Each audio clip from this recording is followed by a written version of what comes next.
Hi, my name is Pablo Yaniz González, and in this video I am going to share with you the master's thesis project that I did for the Interventional Radiology Department of the LUMC Hospital, and for which I had NPK Design, a design agency, as external advisors. My project focused on redesigning medical inflators to make them more sustainable. Inflators are essential devices used across many medical specialties. They're used in interventional radiology and cardiology, in gastroenterology, urology, and ENT, for example.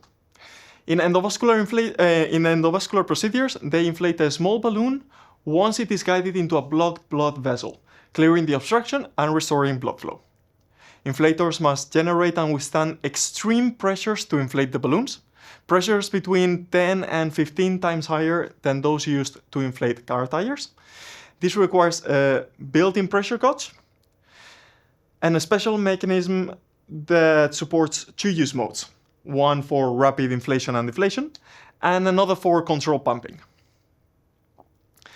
They are used in high-risk procedures, so they must be sterile during usage and are considered a biohazard afterwards.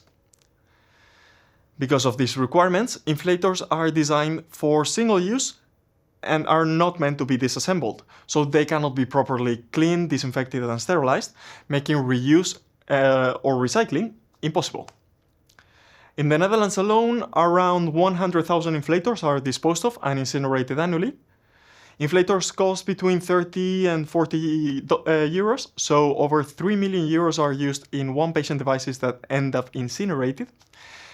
To facilitate a transition towards a more circular economy in the healthcare sector, we developed Pompa.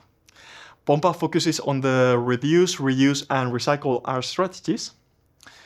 It has 9 components, which is fewer compared to the 12 to 18 parts that current inflators have, and can be easily disassembled in under 1 minute without tools.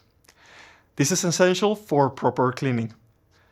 Its most valuable components are designed to easily fit into existing decontamination processes. They can be reused for up to 1,000 procedures and then recycled, while the less valuable components or harder to decontaminate parts, like the manometer, are discarded. After 9 uses, Pompa already has a lower economic and environmental impact than current inflators. Pompa achieves this by introducing an innovative mechanism that is easy to disassemble and ensures clinical performance at high pressures.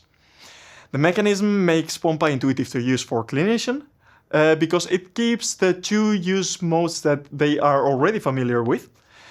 It can be rotated for controlled and precise balloon inflation or deflation, or pulled or pushed for fast contrast absorption or balloon deflation. Pompa results from understanding the clinical usage of inflators, analyzing their architecture, subfunctions, and assembly processes, identifying the most valuable components with an LCA, and comparing decontamination workflows and reprocessing scenarios. I compared in-house reprocessing with external reprocessing. In-house reprocessing of a medical device typically involves reusing the device after steam sterilization, and it has different implications compared to external reprocessing performed by a third party in terms of, for example, sustainability, investment, and the functioning of the organizational system surrounding the device. But more importantly, in this case, steam sterilization dictates fundamental requirements for the design of medical devices, such as which materials can be used or the geometries.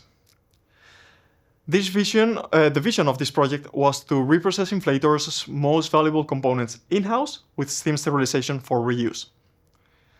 3 proof-of-principle prototypes that explore different disassemblable mechanisms and actuation principles were developed with continuous feedback from clinicians, engineers, and decontamination experts.